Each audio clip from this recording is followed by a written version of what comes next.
Hello everyone, today we are breaking down Season 1, Episode 1, When You're Lost in the Darkness of The Last of Us. But before that, remember to like the video, helps out the channel a lot, and subscribe, and yada yada yada, let's get to it. The first thing we see is a talk show in 1968 discussing viruses and global pandemics. One of the guests talks about fungi and how it takes control of a host, altering the person's mind. But it does not kill the host. The fungi keeps the host alive, preventing decomposition. The goal of the fungi is to spread the infection to other beings. Now, the fungi does not take human hosts, since it cannot survive an internal temperature of 94 degrees Fahrenheit. Humans tend to hover around 98 degrees. But the scientist goes on to say if the fungi would mutate, like if the world would get hotter for some reason, then it could take a human host. And the scary thing about that is there are no preventatives, no cures. The human race would truly be screwed. And of course, this sets up what happens in the show. The main fungi that infects people is called cordyceps, which is a real fungi in the world. We fast forward to 2003 in Austin, Texas. We are with the Millers, Joel and his daughter, Sarah. Today is Joel's birthday. He turns 36. Sarah made him breakfast because of this. We get to see the father-daughter dynamic. They are a happy family, they love one another. Uncle Tommy comes strolling into the home a little later. Tommy and Joel are brothers and they work together, they do construction. Tommy is a bit of the screw-up between the two, Joel being more dependable. We hear a radio report during this scene about disturbances hinting at the outbreak. Right before they head out, we see Sarah sneak into her father's room, grabbing a watch out of the dresser and some money. The watch is broken, she is going to get it fixed for her father as a birthday present. There is an older couple they live next to who wants Sarah to come over after school to keep them company, help out, that sort of thing. And of course, with Sarah being a teenager, that is the last thing she wants to do. On the back of either Tommy or Joel's pickup, we see a bumper sticker that says Combat Veteran, Operation Desert Storm. So at least one of these guys has seen combat. This is some new lore. I don't recall this ever being mentioned in the games. In the next scene, after Sarah is done with school, she takes the watch to a jeweler to repair it in the city. As she's in the store, police and firefighters drive by. The jeweler makes a comment that it has been like this all day, so it seems this outbreak is starting to pick up some steam. The jeweler's wife insists they close early. She rushes Sarah out the shop and tells her to go home. She looks quite worried. Luckily for Sarah, the jeweler was able to fix the watch just in time, so her present is still good to go. Sarah stops by their neighbor's house. We see that the old lady in the wheelchair seems to be having some weird convulsions in the background, so it seems that the old lady has been infected by the cordyceps virus, but it has not completely taken over yet. Their dog just stares at the lady knowing something is wrong with her, that she is different somehow. Sarah heads out of the house and we see jets fly overhead. So things are escalating. You don't send jets unless things are really starting to heat up. In the next scene, Joel returns home. Sarah gives him his gift. Joel, of course, loves it. Once again, just showing how much they care for one another. They watch a movie and Sarah falls asleep. Tommy calls and tells Joel he is in jail. Clearly, from Joel's expression, this is not the first time he has received this kind of call from Tommy. Tommy needs to be bailed out tonight or else he will be stuck there all weekend. Joel is not exactly happy about hearing this. He puts Sarah to bed and heads to the county jail. Sarah awakes at 2 a.m. There are explosions and she can hear helicopters fly overhead. Sarah looks for Joel, but he has not yet returned. Sarah is freaked out hearing all the helicopters and she doesn't know where her dad is. She turns on the TV and none of the channels work, just an alert to stay indoors. The neighbor's dog jumps on their patio door. He wants inside. The dog seems to be very scared. Sarah tries to bring the dog back to their neighbors, the Adlers, but the dog refuses and runs off into the night. Sarah hears noises from inside the Adler's house. The door is open. Now, personally, if I saw a door open and weird noises coming from inside, I would not go in, but Sarah is a braver soul than I. She enters the house calling for the Adlers, but no response. But the noise continues coming from the kitchen.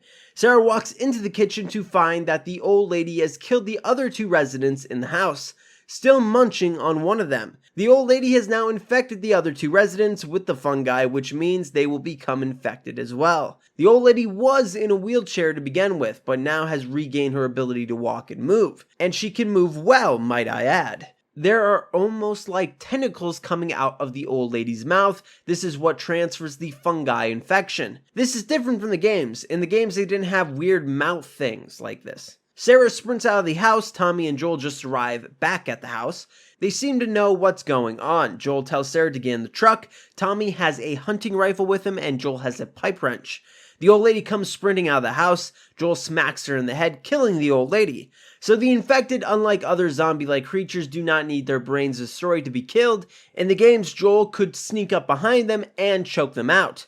Now, it may be different in the show, time will tell. Joel tells Sarah that this kind of thing is happening everywhere and they need to go. They get in the pickup and leave. The other 2 Adlers are out in the streets now as well. Tommy runs them over. One of the neighbors goes to check on the Adlers, not knowing about the infection, and gets immediately bitten. That's what you get for being a good Samaritan. Sarah starts asking questions about what's happening, wondering if it's from terrorists. Remember, this takes place in 2003, not exactly a wild theory to have at this time. They pass a burning house. Clearly, crap is hitting the fan. Tommy says that the people who are sick are mostly from the city. Sarah starts to get a little worried because she traveled to the city that day for the watch. She is scared. No one knows what's going on. Does she have it? Does either Tommy or Joel have it? It's a very terrifying thought. They pass a car that is broken down on the road. There's a family. Tommy's going to stop and help, but Joel tells him to keep going, saying somebody else will come along. So Joel is thinking logically and Tommy emotionally. Tommy wants to help fellow people, but Joel knows they could be infected and he does not want to put his daughter at risk. They get to the interstate and it is packed. They decide to cut across the field, but they are blocked by the military. The military is trying to stop the infection, which means quarantining areas off. They decide to head north. They head into a town, and there is chaos. People are running in the streets and police driving around. Infected also running wild. A plane comes crashing in and debris knocks over their vehicle. The pickup is upside down. Sarah has broken her ankle as well. They exit the vehicle. Tommy and Joel are separated. Joel picks up Sarah and starts to run. They run right into an alley full of infected, chowing down. One starts to give chase, but they are luckily saved by a soldier of the military. Joel tells the soldier about their situation, how Sarah broke her ankle, and how they are not infected. The soldier reports it back to his superiors. The soldier raises his gun and points it at the 2. He was ordered to kill them. The soldier fires and Joel and Sarah roll down the hill. The soldier is about to put Joel down until Tommy saves the day by shooting the soldier. Joel was grazed, but Sarah got shot in the stomach. Sarah dies in Joel's arms. It is now 20 years later. We are in Boston in the FEDRA quarantine zone. FEDRA is the Federal Disaster Response Agency. They are basically the last form of government in the United States and they run everything. Like quarantine zones for civilians. We see a little boy head towards the zone. They bring in the boy to test him to see if he has been infected or not. There is a handy little poster here to tell you how long it takes for someone to turn. If they got bit on the neck, face, or head, 5 to 15 minutes. The torso, arm, shoulder, or hands, 2 to 8 hours. And the legs or foot, 12 to 24 hours. They test the boy and he is positive for the cordyceps brain infection.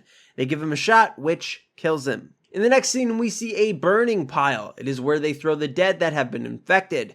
We see the little boy that was just killed. One of the workers was too bummed about it to throw the body into the fire. We see that Joel is working the pit as well. He grabs the body and throws it right in. When Sarah died, there was a part of Joel that died with her, his humanity. He has already witnessed the worst possible thing that could happen to him, so none of this really phases him. After the job is done, he gets paid in ration cards. Ration cards are like currency. You can trade them for food or medicine, that sort of thing. In the next shot, we see FEDRA is having a public hanging. The wrongdoers left the zone without going through the proper channels. This shows that FEDRA has a lot of power. It's not like what it used to be. Have a court of your peers judge you. They judge you. Joel meets with a Federa soldier. The soldier gives him a bunch of ration cards in exchange for hydros, which is painkiller. This shows that Joel isn't an upstanding citizen here. He smuggles things in and sells them for ration cards. We also hear about a vehicle Joel has plans on using, but first he will have to buy the Federa soldiers off, which will set him back at least 400 rations. The soldier also tells him to stay off the street at night, that fireflies keep blowing up stuff and soldiers are a bit trigger happy. The fireflies are a rebel militia group who want to restore government control, so back to the old ways, they think Federa is too powerful, that they're dictators. Their slogan, the fireflies, is when you're lost in the darkness, look for the light. In the next scene, we are now with Robert and Tess. Robert is also a bit of a smuggler. He can get guns and in this case, a truck battery. Tess is with Joel. They work together and are together in a relationship. Tess and Joel already paid for the battery, but Robert sold it to somebody else and spent their ration cards already. Robert's guys also beat up Tess a bit. Robert just wants Tess to let it go. He is deathly scared of Joel and is afraid of what he might do when he sees Tess. Tess assures him Joel won't do anything. A working car battery is hard to find. Battery cells go bad after a while. That's why they had to go through Robert to get one. Also, it seems that Joel and Tess have a plan on leaving Boston here, since they are getting a vehicle ready. Just as Robert was going to let her go, a bomb goes off, blowing a hole in the wall. This is a firefly attack. Tess leaves and a firefight between the fireflies and Federa take place. Federa arrests her, thinking she may be part of the fireflies since she was in the area. In the next scene, we are with Ellie. She is chained to a radiator. She is being held by fireflies. The lady firefly is having her do tests like counting and raising her hands. Ellie is not happy about this, being very vulgar with her language towards them. Ellie was bitten about 3 weeks ago by an infected, and she has not yet turned. She has shown no changes at all, which could mean she is immune to the virus, which could mean a vaccine could be made. That is why they are having her do these tests. We are back with Joel. He meets with a radio tower guy interacting with others throughout the states. So say someone had family members in a different zone, then you could contact them through this gentleman. Joel is waiting for a response from his brother Tommy. The other tower gave him Joel's message, but he hasn't yet responded. It's been 3 weeks. This makes Joel very worried. It never takes him this long to respond. Joel wants to know where this tower is so he can find his brother. The guy shows him, but it is in Wyoming, which is a far journey by car, let alone if you have to walk. Joel goes to his apartment. He has a secret stash under the floorboards, things that would get him into major trouble if he was caught with them. Joel starts to map out his journey to find his brother. While doing this, he takes a few shots of whiskey and a few hydros, which will definitely put you on your ass. We also see that he still has the watch Sarah had fixed for him, but it is now broken again. So he takes the drugs to help him sleep so he doesn't have nightmares of that night. But even though the watch is a reminder of his daughter, he can't bear to throw it away. It is the last happy memory he has of her. Joel wakes up and Tess has also shown up. She tells him how Robert's guys beat her up and also sold the battery to someone else. Joel's not happy about this. He wants that battery. He says Tommy will die if they don't get to him soon. So Tess and Joel are going to find Robert and get this battery. We are now with the Fireflies. We are with the leader of them, Marlene. Kim, one of the other Firefly members, is questioning what they are doing with all these bombings. Marlene tells her that those are distractions so they can escape Boston and go somewhere else. The reason they are leaving is to take Ellie west. They have doctors that way, and maybe they can make a cure if they have the doctors examine her. Marlene goes into the room that they are holding Ellie in. She frees Ellie from the handcuffs.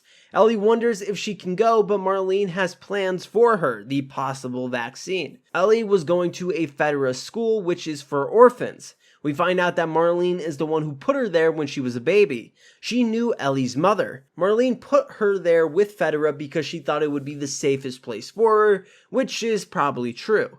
Marlene tells Ellie not to tell anyone about her being immune, that if she does, she will probably die. People will either think she's insane and kill her, or some may like this kind of life and don't want it to change. Killing her would keep things the same. We return to Tess and Joel. They know where Robert is going to be and they are heading for him.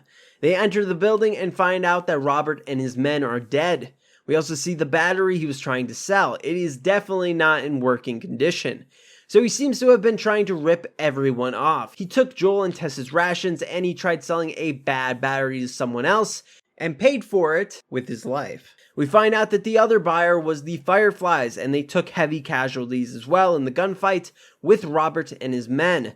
Marlene has been shot and Kim is missing an ear. So they also needed the battery to get Ellie out of Boston. The Federa is on their way because of the gunfire and Marlene can't travel in her condition. So she asks Joel and Tess to smuggle Ellie to the State House in Boston where there will be more Fireflies waiting for them. Marlene says if they can get Ellie there safely, they will give them whatever they want. A truck, guns, whatever they need to get to Tommy.